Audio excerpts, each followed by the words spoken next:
Hello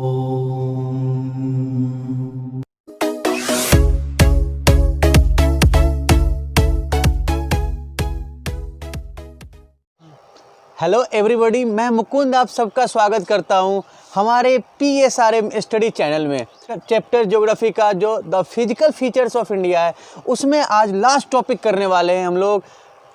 आज हम लोग डील करने वाले हैं the Indian deserts, coastal plains and groups को। ओके, तो चलिए स्टार्ट करते हैं आज अपने पहले टॉपिक को, the Indian deserts. Okay, the Indian deserts. देखिए, डेजर्ट तो हम लोग समझते हैं ना, डेजर्ट्स क्या होते हैं। हम लोग 6th क्लास से ही पढ़ते आ रहे हैं कि डेजर्ट्स एक वैसे सैंडी एरिया होते हैं, सैंडी रीजन्स होते हैं जहाँ पे रेनफॉल बिल्कुल कम होती है, जहाँ पे रेनफॉल कम होती है।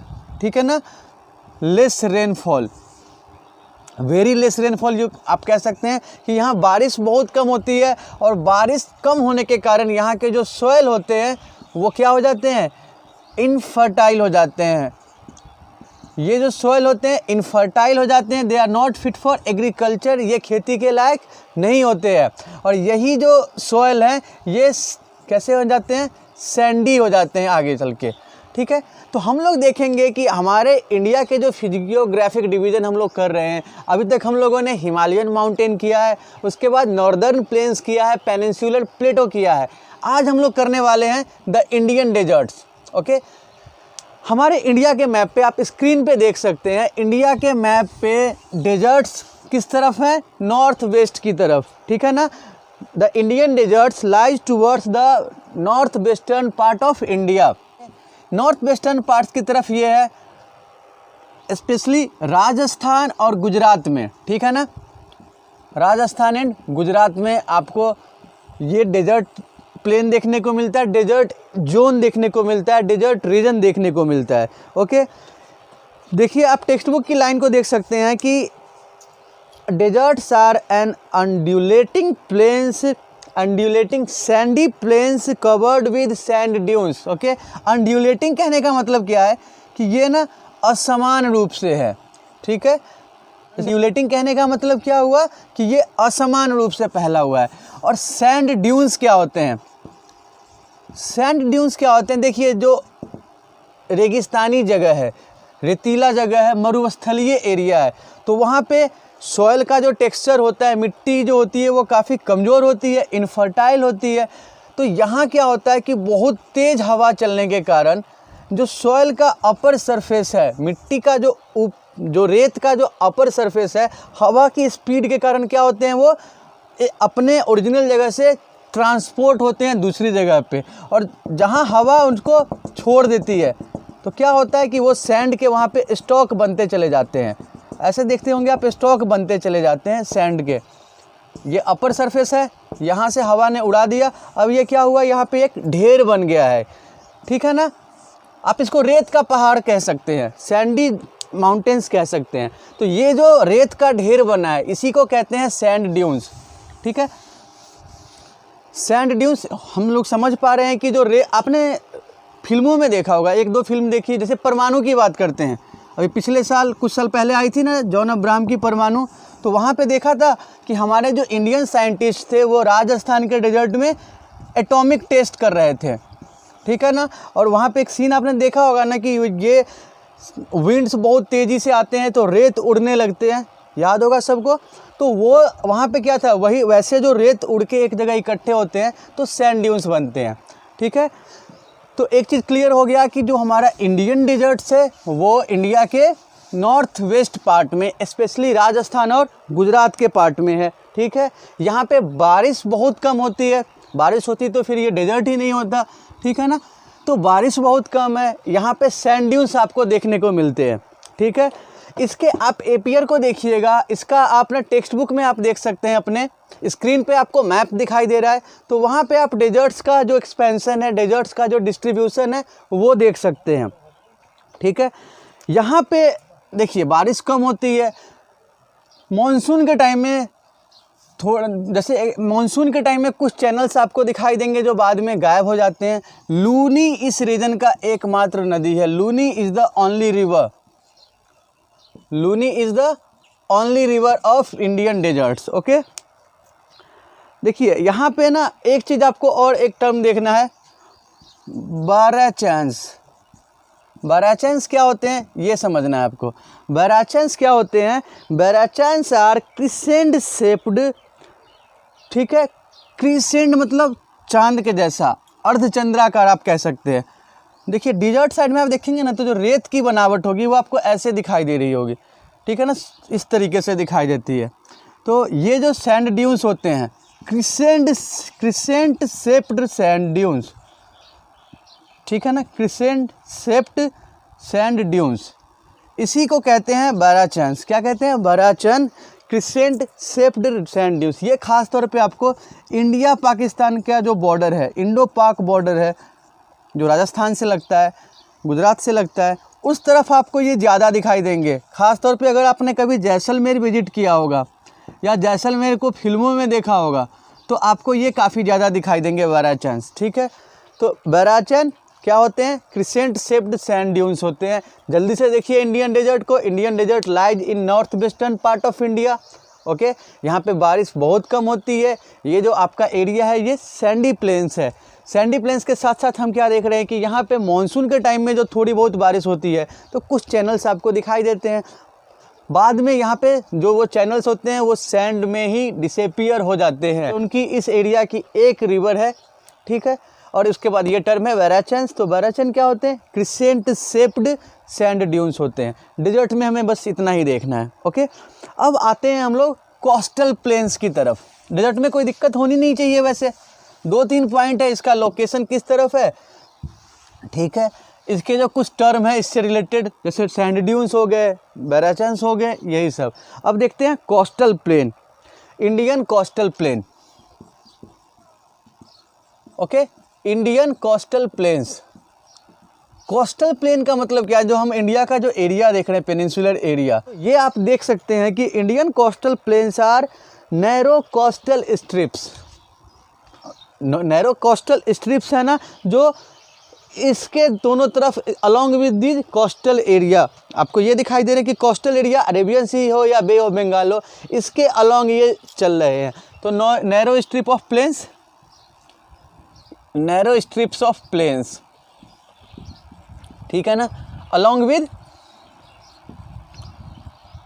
Coastal area. Okay, coastal area Arabian sea की तरफ वेस्ट साइड में भी है और ईस्ट साइड में भी है। तो दोनों तरफ आप इसको देख सकते हैं अच्छे से। यहाँ पे देखिए तो जो वेस्टर्न कोस्टल प्लेन्स है उसको किस तरीके से क्लासिफाई किया गया और ईस्टर्न कोस्टल प्लेन को किस तरीके से क्लासिफाई किया गया है। तो वेस्टर्न कोस्टल प्लेन को आप देखिएगा 3 तरीके से है, कोंकण, कन्नड़ा एंड मालाबार। कोंकण, कन्नड़ एंड मालाबार। तो आप स्क्रीन पे देख सकते हैं कि जो कोंकण है उसका रेंज, उसका एक्सपेंशन कहाँ से कहाँ तक है? मुंबई से गोवा तक कोंकण हो जाएगा, ठीक है। गोवा से कर्नाटका तक क्या है अपना, या जो सेंट्रल पार्ट है इसका जो बीच वाला हिस्सा है, सेंट्रल पार्ट से वेस्टर्न घाट का, वेस्टर्न कोस्टल प्लेन का, वो क्या हो जाएगा?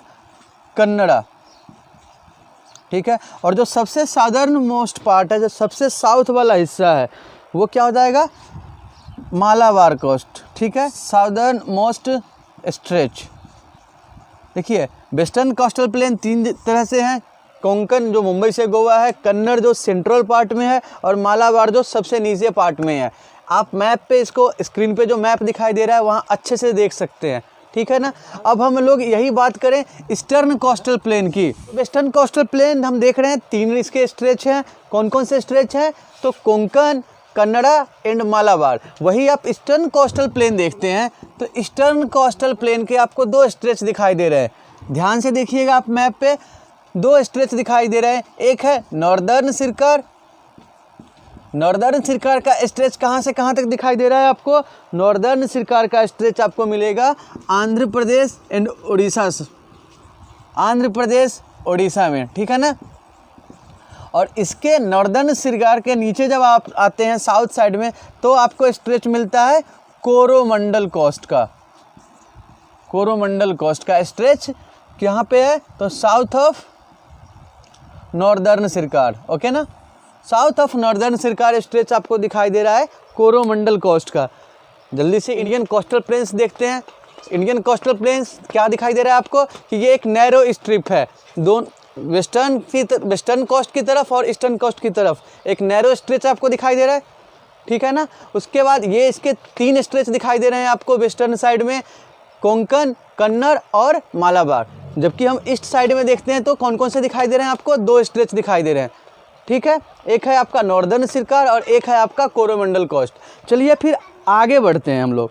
अब आते हैं आइलैंड ग्रुप्स की तरफ, ठीक है। इंडिया में 2 आइलैंड ग्रुप आपको दिखाई दे रहे हैं, एक है अंडमान निकोबार और एक है लक्षद्वीप। Andaman Nicobar and Lakshadweep, okay. इनका डिफरेंस कर, इनके बीच में कौन कौन सा डिफरेंस है, एरिया वाइज सबसे पहले देखते हैं, ठीक है। एरिया वाइज आप देखिएगा तो अंडमान का एरिया कितना है, 8249 kilometre. The total area of Andaman Nicobar island group is 8249 kilometre square, while Lakshadweep is only 32 kilometre square, okay. बात समझ में आ रही है। सेकेंड देखिए, अंडमान निकोबार का जो ओरिजिन है वोल्केनिक ओरिजिन है, वोल्केनो से ओरिजिनेट हुआ है, ठीक है ना। वोल्केनिक ओरिजिन है आइलैंड, जो अंडमान निकोबार आइलैंड ग्रुप है उसका ओरिजिन कैसा है, वोल्केनिक। जबकि जो लक्षद्वीप वाले हैं इसका जो ओरिजिन है वो कोरल रीफ्स वाले हैं, ठीक है। So that is that has been originated from coral reefs, ठीक है। अंडमान निकोबार में देखिएगा तो आइलैंड्स कितने हैं टोटल, 570, जबकि आपको लक्षद्वीप में सिर्फ 11 आइलैंड हैं, ठीक है। आइलैंड्स इधर हैं 570 और उधर कितने हैं, उधर हैं आपको 11 आपको दिखाई दे रहे हैं total islands, okay. Andaman Nicobar में इंडिया का एकमात्र आपको दिखाई दे रहा है एक्टिव वोल्केनो, वो अंडमान निकोबार में है, वेरेन आइलैंड। वेरेन आइलैंड को आप इंडिया के मैप पे देख सकते हैं कि इंडिया के मैप पे वेरेन आइलैंड कहाँ पे है, ठीक है ना। अंडमान निकोबार वाला जो रीजन है उसमें वेरेन आइलैंड कहाँ पे है वो आप स्क्रीन पे अच्छे से देख सकते हैं, ठीक है। अब उसके बाद देखिए ये जो लक्षद्वीप है ना, ये 1971 में यूनाइट हुआ है। उससे पहले ये 3 एडमिनिस्ट्रेटिव यूनिट में बटा हुआ था। वो तीनों एडमिनिस्ट्रेटिव यूनिट थे लक्षद्वीप, मिनिकॉय और अमीन द्वीप। लक्षद्वीप, मिनिकॉय एंड अमीन द्वीप, ठीक है। 1973 में ये यूनाइट हो गए, क्या बन गए, लक्षद्वीप, ओके। आ रही है बात समझ में। चलिए अब ना हम लोग आइलैंड ग्रुप्स में 2 टर्म को देखते हुए चलते हैं। एक टर्म है आपका कोरल रीफ, ठीक है।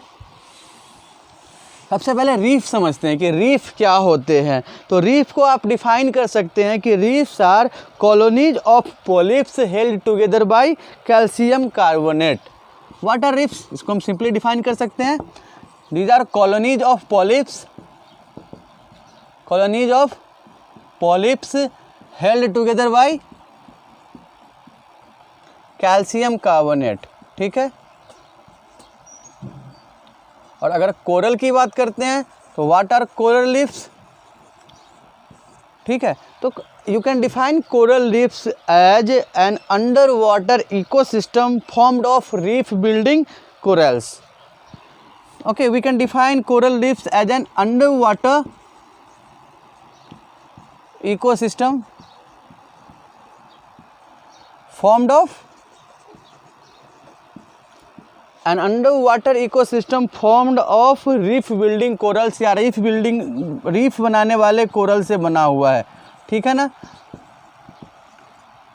तो चलिए इसी के साथ हम लोगों का आज का सेकेंड चैप्टर का लास्ट टॉपिक खत्म हो रहा है। एक बार हम लोग जल्दी से रिकैप कर लेते हैं। आज हमने देखा है the Indian deserts. Indian desert है जो टर्म्स हैं उससे जुड़े हुए, जैसे सैंड ड्यून्स हो गए, बैरोचांस हो गए, हम लोगों ने वो देखा। उसके बाद हम लोग आए हैं कहाँ पे, हम लोगों ने the coastal planes. Coastal planes के हमने स्ट्रेच देखे हैं, वेस्ट साइड में भी और ईस्ट साइड में भी। वेस्ट साइड में 3 स्ट्रेच है, कोंकण, कन्नड़ और मालाबार। ईस्ट साइड में 2 स्ट्रेच हैं, नॉर्दर्न सिरकार और कोरोमंडल कोस्ट। ओके, उसके बाद हम लोगों ने इन आइलैंड ग्रुप्स देखे हैं, अंडमान निकोबार और लक्षद्वीप, और इनमें जो डिफरेंसेस हैं उसको हम लोगों ने मेंशन किया। कर सकते हैं कि आप लोगों ने आज के टॉपिक को आसानी से समझ लिया होगा। अगर फिर भी कोई प्रॉब्लम होती है आज के दिए गए टॉपिक में, तो आप प्लीज़ स्क्रीन पे दिए गए व्हाट्सएप नंबर पे अपने प्रॉब्लम, अपने क्वेश्चन ज़रूर शेयर कीजिएगा। Okay, thanks for your support.